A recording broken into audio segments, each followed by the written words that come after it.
부활절 후 세 번째 주일을 맞이해서 주시는 하나님의 말씀 요한복음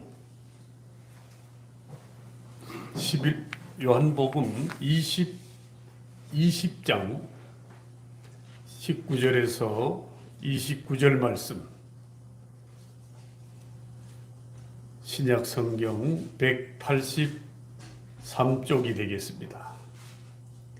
요한복음 20장 19절에서 29절 말씀을 우리 한 절씩 교도하겠습니다. 제가 먼저 19절 말씀을 봉독합니다. 이날 곧 안식 후 첫날 저녁 때에 제자들이 유대인들을 두려워하여 모인 곳에 문들을 닫았더니 예수께서 오사 가운데 서서 이르시되 너희에게 평강이 있을지어다.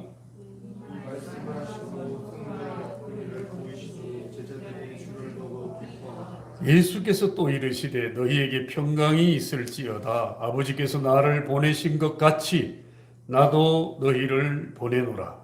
이 말씀을 하시고 그들을 향하사 숨을 내쉬며 이르시되 성령을 받으라. 너희가 누구의 죄든지 사하면 사하여질 것이요 누구의 죄든지 그대로 두면 그대로 있으리라 하시니라. 열두 제자들이 하나로서 디두모라 부르는 동안에 예수께서 오실 때에 함께 있지 아니한지라. 다른 제자들이 그에게 이르되 우리가 주를 보았노라 하니 도마가 이르되 내가 그의 손에 못자국을 보며 내 손가락을 그 못자국에 넣으며 내 손을 그 옆구리에 넣어보지 않고는 믿지 아니하겠노라 하니라. 여드레를 지나서 제자들이 다시 집 안에 있을 때에 도마도 함께 있고 문들이 닫혔는데 예수께서 오사 가운데 서서 이르시되 너희에게 평강이 있을지어다 하시고 도마에게 이르시되 내 손가락을 이리 내밀어 내 손을 보고 내 손을 내밀어 내 옆구리에 넣어보라. 그리하여 믿음 없는 자가 되지 말고 믿는 자가 되라.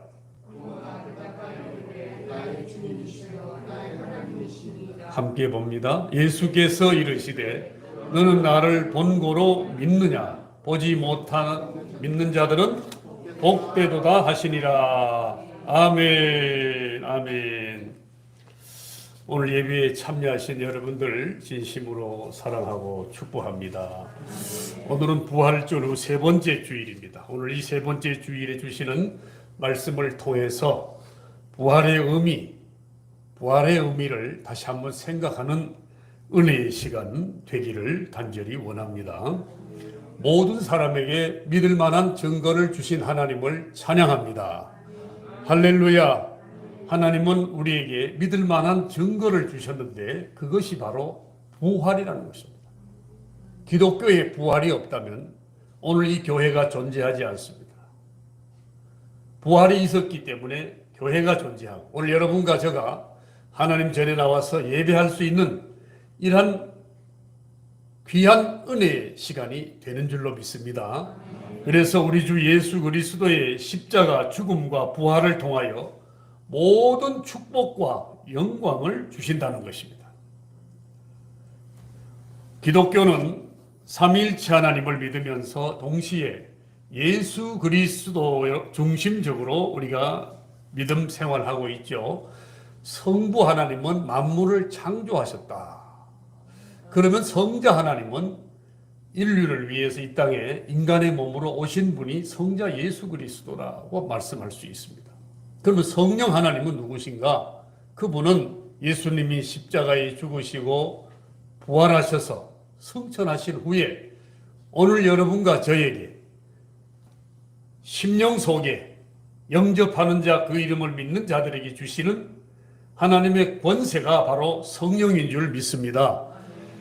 그래서 오늘 이 말씀을 보게 되면 그리스도가 이 땅에 오셔서 십자가에 죽으심으로 하나님의 구원 계획을 완성하셨기 때문에 오늘 우리는 교회라는 이 장소에 나왔고 예배가 드려지게 되는 것입니다. 오늘 본문 말씀을 보게 되면 예수님이 부활하셔서 처음으로 3년 동안 같이 생활하고 동고동락하던 제자들을 만나는 장면이 오늘 이 본문 속에 가장 생생하게 기록되어 있습니다. 예수님이 찾아가신 그곳은 원래 성만찬이 베풀어졌던 마가의 다락방입니다. 마가의 다락방인데 여러분, 성만찬이 제자들과 함께 베풀어졌을 때는 그 자리가 너무나 기쁨의 자리였어요. 그렇죠? 만찬을 차려놓고 예수님과 제자들이 함께 식사하고 함께 교제한다는 것은 얼마나 큰 코이노니아가 이루어졌겠습니까? 그런데 오늘 지금 예수님이 첫 번째 부활하신 후에 찾아가신 이곳은 같은 자리인데도 불구하고 오늘 이 말씀을 보니까 이들이 굉장히 두려워했다고 그랬어요. 굉장히 불안과 공포에 떨고 있었다고 그랬습니다. 여러분 한번 19절 보겠습니다. 19절. 이날 곧 안식 후 첫날 저녁 때에 제자들이 유대인들을 뭐하여? 두려워하여 모인 곳의 문들을 닫았더니, 자, 이 얘기는 여러분 지금 예수님이 십자가에 죽으시고 승천하신 후에 그 유대 지방에는 예수 믿는 사람들을 잡아 죽이는 그런 혹독한 핍박이 주어졌어요. 예수를 따라다녔던 사람들을 전부 잡아다가 옥에 가두고 심지어 죽기까지 고난을 당하는 그러한 시대였습니다. 그래서 이들은 불안과 공포에 떨고 있었다. 자기가 죽을까 봐. 그래서 그들은 문을 걸어 잠그고, 여러분 문을 잠그고 누가 올까 봐 지금 긴장한 상태에 소리를 내지도 못하고 숨을 죽이고 있는 이때에 예수님이 나타나신 거예요. 거기 봅니다. 예수님이 나타나서 뭐라고 하신가? 너희에게 평강이 있을지어다. 그런데 이렇게 말씀만 하신 것이 아니고 20절에 보니까 이 말씀을 하시고 어떻게 해요? 손과 옆구리를 보이시니 제자들이 주를 보고 기뻐했다. 자, 손과 옆구리를 왜 보여드렸을까? 손에는 손가락 굵기만한 대못이 양손에 박혔잖아요. 십자가에 달렸을 때. 그러면 옆구리는 왜 보여줬을까? 로마 군인들이 옆구리를 창으로 찔렀거든. 죽음을 확인하려고. 그때 물과 피가 쏟아졌다고 그랬어. 그 창 자국을 예수님이 지금 제자들에게 보여주신 거예요. 그리고 뭐라고 말씀하시느냐? 오늘 여러분 22절에 보니까 이 말씀을 하시고 그들을 향하사 숨을 내쉬며 이르시되 성령을 받으라. 자, 성령을 받으라. 너희가 뉘 재든지 사하면 사하여질 것이요 뉘 재든지 그대로 두면 그대로 있으리라. 이 말씀은 부활하신 예수님께서 부활하신 날 저녁에 예수님을 다 떠나버렸던, 이걸 좀 더 심하게 얘기하면 제자들이 예수님을 배신했어요. 3년 동안 예수님을 따라다니면서 먹고 마시고 잠자고 가르치고 전파하시고 고치시고 이제 현장에 다 있었는데 예수님이 십자가에 죽어버리니까 별 볼 일 없네.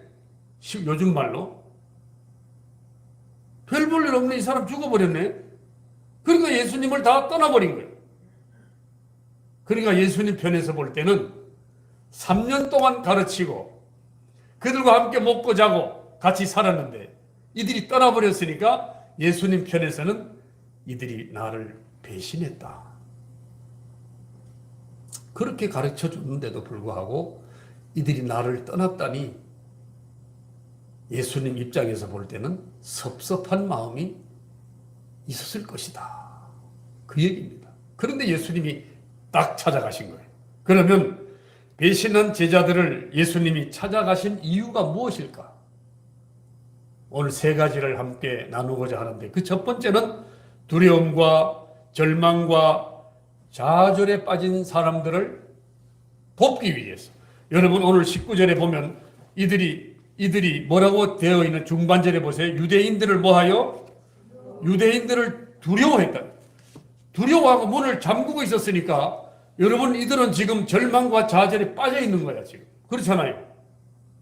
예수님은 죽어버렸고 유대인들은 지금 예수 믿는 사람 죽인다고 사람들 찾아다니는 거예요. 예수하고 있었던 사람들은 모조리 잡아서 죽이겠다고 지금 군인들이 사방에 깔려 있는데 이들은 문을 잠그고 집안에서 숨을 죽이고 긴장하고 그런 찰나에 예수님이 왔으니 여러분, 하나님은 우리를 사랑하셔서 당신의 자녀들이 무서워서 두려워 떨며 절망과 좌절 속에서 살아가는 것을 원치 않으신다는 것입니다.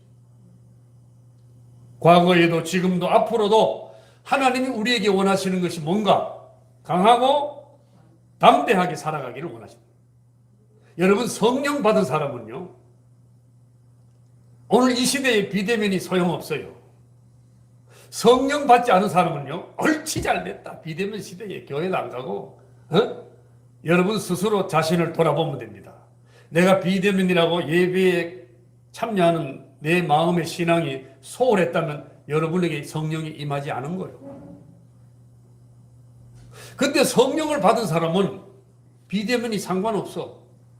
로마 시대에 예수님이 돌아가시고 승천하신 이후에 기독교에 가해진 비판은요, 이루 말할 수가 없습니다. 잡아 죽였어요. 사자를 며칠 굶겨가지고 사자를 풀어놓고 사람들을 잡아넣었다니까. 그러면 사자가 사람들을 한 사람 먹는데 3분이 안 걸렸어. 잘 들어보세요. 사자가 굶으면 사람 하나 먹는데 3분이 안 걸렸다고. 그렇게 혹독하게 기독교를 비판했어요. 그런데 그때 기독교인들이 어떻게 했습니까? 다 비대면 예배를 드렸어요. 비대면. 그 얘기는 뭐냐? 동굴로 들어가고 가정 깊숙이 들어가서 자기 나름대로 하나님 앞에 예배드리고 기도했다는 것입니다. 그러니까 본질이 살아있었다는 거예요. 본질이 살아있었던 사람들은 아무리 비대면 예배가 온다고 할지라도, 핍박이 온다 할지라도, 두려움이 있다 할지라도 그들에게는 소용없어요. 그래서 예수님이 성령 받으라, 제자들에게 찾아가서 첫 번째 하신 말씀이 성령 받으라는 거예요. 너희들이 성령 받으면 두려움이 사라지고 강하고 담대한 믿음으로 살아갈 수 있다는 것입니다. 그래서 예수님은 두려워하지 말라. 내가 너와 함께 하리라. 놀라지 말라. 나는 너의 하나님이 됨이니라. 그러니까 하나님은 우리의 편이라는 것입니다. 할렐루야. 하나님이 우리의 편이시니 우리가 누구를 두려워하겠는가? 두려워할 자가 없다는 것입니다. 죄만 짓지 않으면 얼마든지 강하고 담대하게 나아가며 거침없이 믿음에 행진하기를 원하신다는 것입니다. 그래서 예수님께서 말씀하셨죠. 이것을 너희에게 이르는 것은 너희로 내 안에서 평안을 얻게 하려 함이라. 할렐루야. 예수를 제대로 믿으면 세상이 아무리 혹독한 환경으로 변화된다 할지라도 우리 안에 평강이 사라지지 않습니다. 우리 역사를 보세요. 기독교 역사 130년 동안에 예수 믿는다고 죽은 사람이 얼마나 많습니까? 그들이 자기 죽음을 두려워했으면 도망가죠. 수없이 많은 사람들이 순교했잖아요. 그들은 왜 그럴까? 성령이 충만했기 때문에. 성령이 내 안에 있으면 예수님이 말씀하시잖아. 내가 부활이요 생명이니 나를 믿는 자는 죽어도 살겠고 무릇 살아서 나를 믿는 자는 영원히 죽지 아니하리라. 이 얘기가 뭐냐? 하나님이 우리의 생명의 주인 되시기 때문에 우리의 생명을 보존할 수 있도록 하나님이 지켜주신다는 것입니다. 그러니까 순교가 아깝지 않죠. 순교가 두렵지 않죠. 수많은 사람들이 생매장 당하고 목 잘라 죽고 바다에 돌을 매달아서 그냥 살아있는 사람을 물에 빠뜨려버려요. 수많은 사람들이 죽었잖아요. 불에 태워 죽고 총으로 맞아서 죽고. 그런데 그들이 왜 죽음을 두려워하지 않았을까? 우리는 영원한 생명을 주신 예수 그리스도, 그분이 나와 함께 하시기 때문에. 순교가 여러분 하나님의 첫 번째 천국문을 통과하는 1순위라고 했어요. 1순위. 예수 위에 순교한 사람, 예수 믿다가 순교한 사람, 예수님 때문에 핍박받고 손해본 사람, 이 사람들이 가장 상급이 크고 천국 문을 가장 먼저 들어간다고 그랬어요. 여러분 성경을 자세히 읽어보세요. 누구나 다 천국 들어가지만 우선순위가 있더라고. 내가 보니까 우선순위가 성경을 깊이 들어가 보면 하나님이 가장 기뻐하는 사람이 누군가? 여러분 예수님 시대에 예수님을 따라다니는 사람들 중에 여러 부류가 있었어요. 어떤 부류가 있었죠? 예수님이 가면 그 사람 뭐 하는지 한번 따라다녀보자. 허다한 무리들이 있었어. 허다한 무리들. 허다한 무리들은 믿음이 있었던 사람들이 아니에요. 예수? 도대체 그 사람이 누구야? 예수? 그래 한번 교회 가보자. 그래 한번 기도해보자. 예수가 과연 어떤 사람인데? 오늘 이 자리에도 허다한 무리가 있을 수 있습니다. 저는 감히 얘기합니다. 그리고 그 안에 누구냐? 70제자라고 그랬어. 70인 전도대. 그들은 누구냐? 허다한 무리 속에 속한 자가 아니고 예수님의 명령을 그대로 순종하면서 예수님의 가르침을 받아서 그 시대에 전파했던 사람들이 70인 전도대예요. 또 그 70인 전도대 안에 누가 있었느냐? 12제자가 있었어요. 12제자. 12제자는 누굽니까? 예수님과 함께 같이 먹고 자고 가르치고 전파하시고 고치시고 이 현장에 같이 있었던 사람들이 12제자예요. 근데 12제자가 또 중요한 게 아니고 그 안에 또 있었다니까? 베드로, 야고보, 요한. 여러분 예수님을 따라다니는 사람들 중에요. 이렇게 분류할 수 있어요. 오늘 나는 어떤 사람입니까? 여러분 허다한 무리에 속하지 않기를 바랍니다. 아멘. 적어도 내가 12제자 안에는 들어가야 돼. 12제자. 12제자 안에 들어가야 된다. 오늘 예수님이 부활하시고 첫 번째로 찾아오신 곳이 바로 12제자가 지금 있는 곳에 오셨다니까. 거기 와서 하시는 말씀이 이것을 너희에게 이르는 것은 너희로 내 안에서 평안을 누리게 하려 함이라 그랬어요. 세상에서는 너희가 환난을 당하나 담대하라. 이 담대함을 주는 것은 누가 준다고요? 성령이 주는 거예요. 성령. 성령 받은 사람들은요. 담대해집니다. 담대하다는 것은 배짱적으로 산다는 게 아니고 예수라 그러면 거기에 1순위로 달려가는 사람들이 담대한 사람. 예수가 있는 곳에는 항상 참여하는 사람이 담대한 사람. 예배에 참여하고 기도 생활하고 말씀 생활하는 사람들이 곧 담대한 사람인 줄 믿으시기 바랍니다. 예수님은 공생애 동안 가르치신 대로 두려움과 절망과 좌절에 빠진 제자들을 돕기 위해서 부활하신 후에도 찾아주신 것입니다. 그래서 여러분 그들에게 소망을 가지게 했다. 소망. 주님은 오늘 여러분을 어떤 상황에서도 돕기 위해서 여러분을 찾아오시는 줄 믿습니다. 내 삶에 주님이 계시면 평안을 누리게 됩니다. 여러분 마음 중심에, 여러분 삶의 중심에 예수님이 계시면 여러분들은 세상이 주는 평안이 아니고 하나님이 주시는 그 평강 속에서 살아갈 수 있다는 것입니다. 그래서 샬롬 이 얘기는 평강.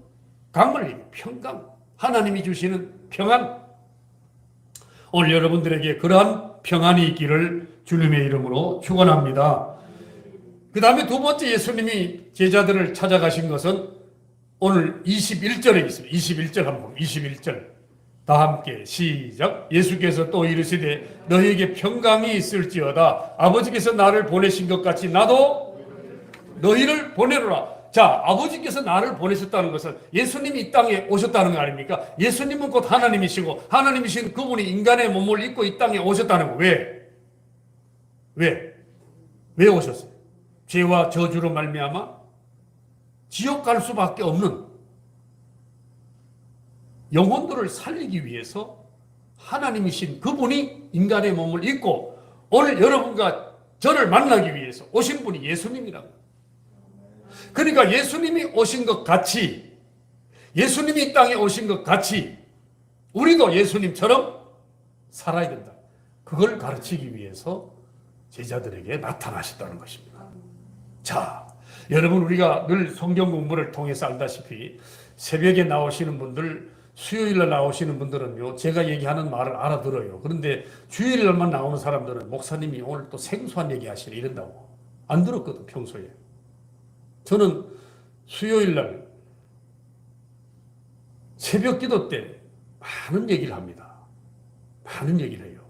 여러분들이 주일날 듣지 못한 얘기를 기도해야 한다고 21일 선지자 기도했대요. 그 얘기는 뭐냐? 인간의 몸을 입고 오신 예수 그리스도. 그분은 하나님이시고 그분이 6월절에 어린 양으로 오신 예수님은 죽으셨다는 거예요. 죽으셨다는 거예요. 십자가에 죽으셨어. 그게 6월절에 죽으신 분이야. 그래서 6월절 어린 양이라고. 그 죽으신 예수님이 무교절에 무덤으로 들어가셨다. 무덤에 들어가신 때가 무교절이야. 무교절. 그리고 초실절 날 예수님이 뭐 하셨어요? 부활하셨다는 거예요. 여러분, 성경은요 1.1핵도 없어지지 아니하고 다 이루시는 말씀인 줄 믿으시기 바랍니다. 성경은 하나 이루어지지 않은 것이 없어요. 초실절이 뭐냐? 여러분, 농부가 곡식을 가꾸어서 첫 번째 따는 열매가 초실이야. 첫 번째, 최초의 열매랍니다. 초실, 최초로 얻은 열매. 예수님이 죽으셨다가 첫 번째로 부활하셨다는 것입니다. 이게 바로 초실절이야. 초실절에 예수님이 부활하셔서 이 땅에 며칠 동안 계시다가 40일 동안 계시다가 이 40일을 얘기 못하는 사람들, 이거 참 문제입니다. 그 사람들. 여러분, 저는 분명히 얘기합니다. 우리 교회는요 리얼하게 설교합니다. 예수님이 부활해서 이 땅에 며칠 살았다는 게 아직도 이게 머리에 안 들어와 있는 사람들은요 이거 믿는 사람들이 아니고 예수 믿는 사람들. 분명히 얘기합니다. 예수 믿는 사람들은 아닙니다. 그냥 앉아 있는 거지. 40일 동안 계시다가 어떻게 하셨어요? 40일 동안 계시다가 승천하셨지 뭐 했어? 승천하시잖아요. 승천하신 후에 자, 한 번 또 물어봅니다. 열흘 후에 뭐가 왔어요? 성령이 왔다고. 여러분, 요거는요 가장 성경의 핵심이면서 가장 기초적인 겁니다. 하나님이 인간의 몸을 입고 오셔서 십자가에 죽으신 날이 언제다? 언제라고요? 6월절. 무덤에 들어가신 날이 언제라고요? 무교절. 부활하신 날이 언제라고요? 초실절. 자, 이분이 며칠 동안 계시다가 40일 동안 계시다가 하늘로 승천하셨는데, 승천하시고 열흘 후에 예수님이 올라가시면서 뭐라? 내가 올라가면 너에게 뭘 보내주겠다? 성령을 보내주겠다. 성령이 열흘 후에 임했단 말이에요. 그 날이 무슨 날이다? 오순절 날입니다, 여러분. 40에서 10을 더하면 50이잖아요. 그것을 오순이라고 그래요. 오순절 날이 이미 이름에 하늘에서 불같은 성령이 임했다고 그랬어요. 자, 그 성령을 받은 사람들이 몇 명이라고 그랬어요? 120명. 120명이 성령을 받고 그들이 모인 장소가 뭐라고 그랬어요? 예루살렘 교회라. 예루살렘 교회. 그게 세계 최초의 교회입니다. 세계 최초의 교회. 인류에 가장 먼저 세워진 교회가 무슨 교회라고요? 예루살렘 교회. 예루살렘 교회가 세워진 이유가 뭐 때문에? 성령 때문에, 성령 때문에. 그래서 교회는 성령 받은 사람들이 모이는 곳이 교회란 말이에요. 여러분, 성령 받은 사람들이 모여서 하나님의 영을 가지고 영으로 계신 그분께 예배를 드리는 게 이게 교회란 말이에요. 근데 성령 받지 않은 사람이 교회 오면 그냥 신앙, 종교 생활 하는 거야. 아, 오늘 예배 시간 11시지? 12시 되면 뭐 목사님 설교 길어야 한 12시 15분 안에 끝나겠지. 이렇게 계산한다고. 근데 성령 받은 사람은 그게 아니고 말씀이 그냥 그 심령 속에 팍팍 들어온다고. 팍팍 들어. 아, 성령을 통해서 내 안에 여러분 은혜가 내 마음속을 충만히 채워버려요. 이걸 가지고 말씀 충만이라고. 은혜 충만이라고. 그 사람은 2시간 설교해도 지루하지 않아. 왜? 성령이 나를 주관하고 있기 때문에. 성령이 나를 주관하는 사람은 하나님과 하나가 되어 있어. 근데 성령이 주관하지 않으면 나와 하나님과 따로 있어, 따로. 따로 있으니까 누구의 생각 따라간다? 내 생각 따라가지. 은혜가 없어. 말씀이 안 들어와. 나갈 때 물어보면 잊어버렸어 벌써. 없어. 말씀이 없어. 여러분, 이런 사람이 허다한 무리에 속하는 것입니다. 여러분은 최소한 허다한 무리에서는 속하지 말고 12제자 안에 들어가기를 바랍니다. 오늘 12제자에게 예수님이 찾아가시잖아요. 부활하시고 첫 번째 찾아가신 곳이 12제자가 있는 곳이야. 그들에게 두려움과 공포를 쫓아내고 강하고 담대한 믿음을 주시려고 찾아가시고, 두 번째는 사명을 주시기 위해서, 내가 이 땅에 오신 예수 그리스도가 인류를 구원하시기 위해서 오신 것처럼 나도 너희를 보내겠다는 거. 어떻게? 예수를 통해서 새 생명을 얻고 신분이 바뀌어서 천국 가는 사람으로 여러분들에게 그 사명을 주시겠다는 거예요.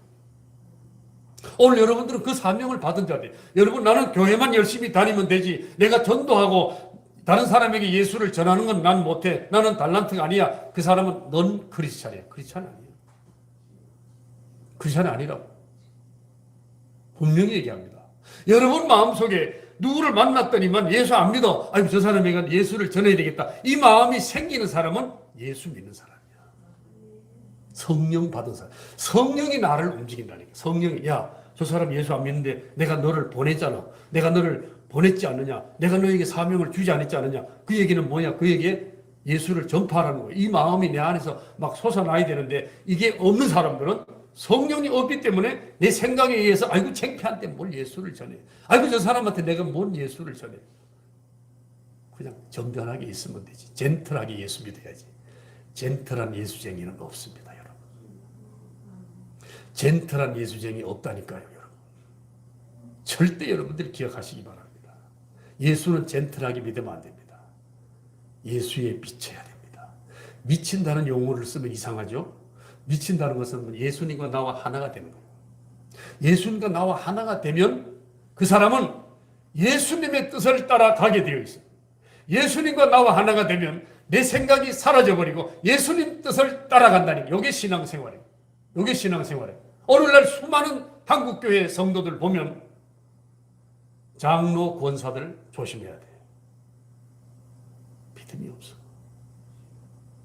직분만 권사고 장로야. 왜 그럴까? 성령을 못 받아서. 삐지면 떠나고, 자기 그분에 틀리면 봉사 안 해.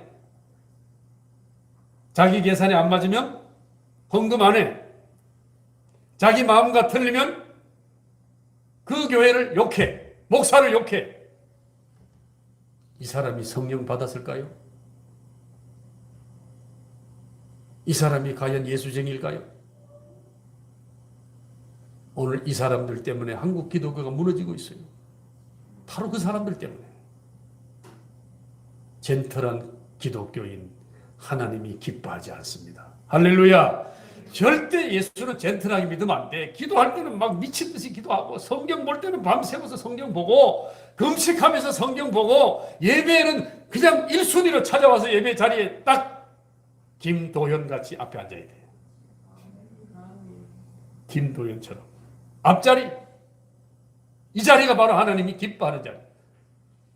여러분 생각해 보세요. 내 안에 성령이 있으면요, 말씀이 그냥 사모해진다니까요. 말씀이 그리워져. 말씀 듣는 것이 나의 인생의 최고의 행복한 시간이야. 그러니 앞에 앉을 수밖에 없지. 아니 몸이 아파서 어쩔 수 없는 사람들은 오도환 집사님처럼 저렇게 상관없어요. 저분은 예수쟁이입니다. 저분 예수쟁이. 저분 예수쟁이라니까. 오늘 예수님이 제자들을 찾아가신 두 번째 목적은 나도 이 땅에 인간의 몸을 입고 인류를 구원하러 온 그 십자가 사건을 너희들도 경험하고 체험하고 그것을 믿지 않는 사람들에게 뭐하라? 전하라는 거예요. 요것 때문에 예수님이 제자들에게 찾아가셨습니다. 그 다음에 마지막 세 번째는 22절과 23절에 나오는데 22절, 23절 한번 읽어봅시다. 22절, 23절 이 말씀을 하시고 그들을 향하여 숨을 내쉬며 이르시되 뭘 받으라? 성령을 받으라. 너희가 누구의 죄든지 사하면 사해질 것이요 누구의 죄든지 그대로 두면 그대로 있으리라. 그대로 있으리라. 여러분 이 일은 참으로 어려운 일이기에 이것을 아시는 예수님께서 숨을 내쉬며 성령을 받으라. 그리고 하나님만이 죄를 사해 주시는 일을 하라는 것입니다. 우리가 성령을 받고 예수 안에 거하는 사람들은 여러분들이 누구를 저주하면 그 사람이 저주를 받는다니까. 이런 엄청난 권세를 주십니다. 여러분 누군가를 축복하면요, 그 축복 받은 사람이 복을 받게 되어 있어요.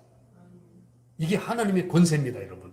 하나님의 권세. 이 권세를 성령 받은 사람에게 하나님이 주신다는 거예요. 그래서 예수 믿는 사람 잘못 건드리면 큰일 납니다. 교회 핍박해가지고 살아남은 사람이 없더라고. 제가 이 지역에 21년째 목회를 해보니까 우리 교회를 많이 욕하는 사람이 있더라고. 그분들을 내가 일일이 조사를 해봤어. 다 망하더라고. 다 망해. 참 무서운 얘기입니다, 이 얘기가. 교회는 예수님이 중심이고 교회는 예수님이 주인이시기 때문에 교회를 손가락질하거나 교회를 욕하거나 목회자를 욕하거나 목회자를 핍박하거나 목회자에 이상한 비판하는 사람들 절대 하나님이 그냥 두지 않습니다. 여러분 하나님을 욕하면 살아남을 수 있을까요? 사람들을 욕해서는요, 그 사람들이 모르죠. 사람 속을 모르니까. 근데 하나님은 우리를 만드신 분이니까 여러분의 심령 골수를 다 감찰하시는 분이에요. 여러분의 심령 속에 지금 무슨 생각하고 있다는 걸 하나님은 다 아신다니까. 근데 그분을 속여? 그분을 욕해? 그분을 핍박해? 복의 근원이 하나님이신데 그러면 그 사람에게 복을 주실까요? 복을 주시는 분이 하나님이라면 하나님을 향해서 욕하는 사람은 복을 주시겠냐고. 복을 주는 방법이 있더라고 보니까. 복을 주시되 물질을 많이 줘가지고 물질 때문에 망하게 해보더라고. 여러분 물질이 많다고 복 받은 게 아니에요. 사람들은 물질의 가치를 복으로 생각하는데 아닙니다. 예수가 내 안에 분명히 중심에 있고 물질이 있으면 이 돈의 주인이 하나님이시라는 걸 알기 때문에 돈을 함부로 휘두르지 않은데 내 안에 예수가 없으면 돈이 많으면 누구 뜻대로? 내 뜻대로 써버린다고. 사람을 죽여. 사람을 막 사버려. 돈 가지고 막 휘둘려. 그러면 그것이 그 사람에게 저주야, 저주. 돈이 많다고 복 받은 게 아니라니까. 할렐루야. 여러분 절대 돈 하지 마세요. 돈 많은 사람들 가정 불화 없는 집이 거의 없더라고. 돈 많은 사람들 형제간에 싸우지 않는 사람은 없더라고. 돈 많은 사람들 목에 힘이 너무 들어가 있어. 너무 꼿꼿해 목이. 꼿꼿하고. 제가 하루에도 수많은 사람을 만나고 별의별 기관장들을 다 접해보니까 돈 있고 권력 있는 사람들 조심해야 돼. 근데 돈 있고 권력 있고 예수가 있는 사람들은 부들부들해. 겸손해. 목에 힘이 없어. 주님께서 하시죠. 하나님 것인데요. 목사님 뭐가 필요하십니까? 하나님이 하시죠. 하나님의 뜻이라면 저는 뭐든지 하겠습니다. 여러분 이렇게 달라요. 다르다. 오늘 예수님께서 제자들을 찾아가셔서 성령을 받으라, 성령을 받으라, 이 얘기는 여러분 성령을 받고 권능으로 복음을 전하도록 사명을 감당하도록 능력을 주시기 위해서 여러분 찾아가셨다는 것입니다. 예수님은 당신의 제자들이 무능한 사실을 아셨어요. 왜? 예수님이 부활하시기 전에는요, 예수님이 십자가에 죽으시니까 제자들이 다 흩어져 버렸어. 아이고, 예수 별 볼 일 없어. 예수 죽었는데 뭐, 어떤 사람 고향으로 내려가 버리고, 어떤 사람 다시 갈릴리 바다로 가버리고, 어떤 사람은 어디 뭐 자기들끼리 모여서 그냥 엉뚱한. 오늘 예수님께서 그들을 찾아가셔서 성령을 받으라는 것. 너희들이 나와 3년 동안 있으면서 내가 고치고 전파하고 가르친 것을 너희들이 보지 않았느냐? 요한복음에 보면 여러분 물로 포도주 만든 가나의 사건 아시죠? 물로 포도주 만든 사건. 물이 포도주가 됐어. 이건 누구만 할 수 있어요? 하나님. 왕의 신하가 죽을 병에 걸렸는데 예수님이 말 한마디로 가라 하니까 백부장이 와서 내 신하가 죽게 되었습니다. 예수님이 그래? 고침을 받았느니라. 가라. 그러니까 백부장이 가보니까 자기 신하가 고침을 받았어. 베데스다 연못가에 38년 된 병자, 여러분 38년이라는 세월은요, 인생 전부가 다 갔잖아요. 모든 재산을 탕진했어요. 그 베데스다 연못가에 38년 된 병자에게 예수님이 뭐라고 그랬어요? 자리를 들고 일어나 걸어가라. 누구만 할 수 있어요? 하나님 하죠.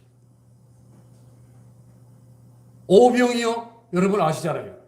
베세다 광야에 수만 명이 앉아 있는데 여러분 식사 시간이 되어서 예수님께서 배고픈 그 무리들에게 밥을 줘야 되는데 다 줄 수는 없잖아. 그러니까 예수님은 이미 알고 계셨는데 그 소년이 한 사람 먹을 수 있는 양, 보리떡 2개와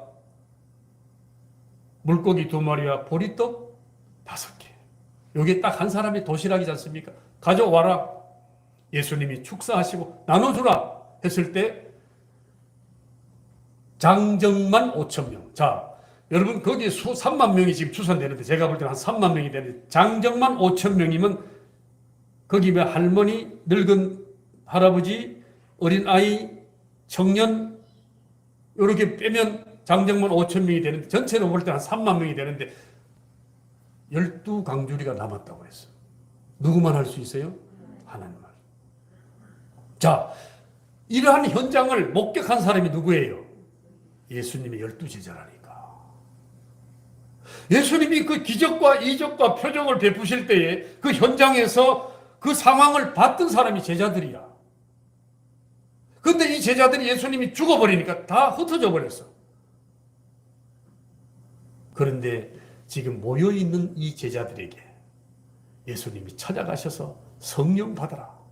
성령 받으면 너희들이 나와 3년 동안 공생에 같이 활동하던 그 시절, 그때에 내가 누구라는 것이 너희들 마음속에 확실하게 정리가 될 것이다. 여러분 죽었다가 살아나는 분은 누구만 살아나요? 하나님만 살아나요. 그런데 오늘 여러분과 저도 성령 받고 예수 안에 거하면 예수님이 이 땅에 재림하실 때 우리도 부활한다고 그랬어요. 모든 사람이 다 부활해야 돼. 무덤에 있는 자들이 다 부활해야 돼.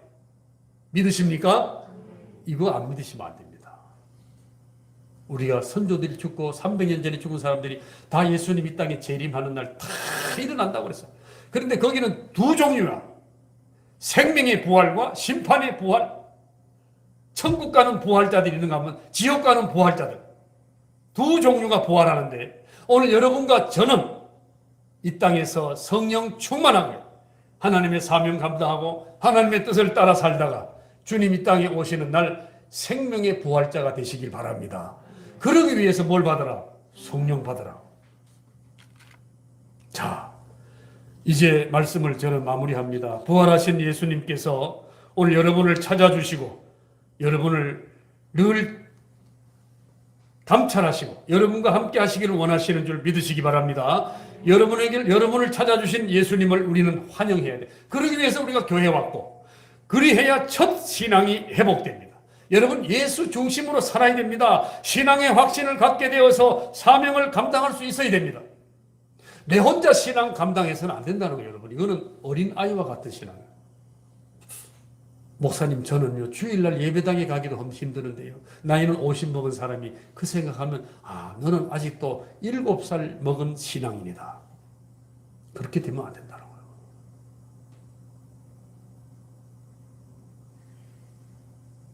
여러분 안에 성령이 임하시면 여러분의 신앙은 하나님 중심의 삶으로 주님 주신 사명을 감당할 줄로 믿습니다. 그래서 신앙의 확신을 갖게 되어서 사명을 다할 수 있다는 것입니다. 구원은 오직 믿음으로만 받지만 영광은 오직 행함으로. 구원은 믿음으로 받고 영광은 행함으로, 곧 맡겨주신 사명을 잘 감당함으로만이 얻게 된다. 그래서 예수님께서 어떤 환난 고통 속에서도 주님 앞에 우리가 충성해야 됩니다. 충성. 여러분, 충성은 누가 할까요? 성령 받은 사람이 합니다. 성령 받지 못하면 교회만 다닙니다. 예배도 참석하는 게 어렵습니다. 근데 성령 받으면 내가 해야 될 일이 뭔가? 교회에 내 자리가 뭔가 어딘가? 내가 감당해야 될 헌신이 뭔가? 이게 눈에 보이게 되어 있어요. 그러면서 그 자리로 나아가게 되는 것입니다. 그 자리로 나아가. 왜? 하나님이 원하시고 기뻐하는 것이기 때문에. 바울도 맡겨진 사명에 충성하기 위해서 여러분 기도하라고 그랬어요. 너희에게 맡겨진 것에 충성하라. 충성하라고 그랬어요. 전도는 믿는 자들에게 맡겨주신 사명인 줄 믿으시기 바랍니다. 선택의 여지가 없다. 전도는 선택의 여지가 없어. 여러분들이 누구를 만났을 때 예수를 전하고 싶은 마음이 전도하는 마음이잖아요. 그게 누구는 주어졌고 누구는 주어지지 않는 게 아니다. 이런 얘기. 선택의 여지가 없어요. 하나님은 행하신 대로 반드시 갚으시는 분이심을 믿으시고 여러분에게 영원히 썩지 않을 영광을 위해 하나님이 주시는 사명 그 잘 감당해서 주님 앞에 서는 날 잘했다. 내가 너에게 가르쳐준 대로 너가 잘 감당했다. 이렇게 칭찬받는 여러분 되시기를 축복합니다. 기도하겠습니다. 하나님 아버지, 부활절 세 번째 주일을 통해서 오늘 또 주님 주신 말씀을 함께 나누며 주의 뜻을 따르고자 결심을 했습니다. 주님 이 시간 함께 하여 주시고 은혜와 능력으로 임하여 주옵소서. 우리의 삶이 예수 중심으로 살게 하시고 예수 능력으로 승리할 수 있는 복된 삶이 되게 하여 주옵소서. 예수님의 이름으로 기도하옵나이다. 아멘.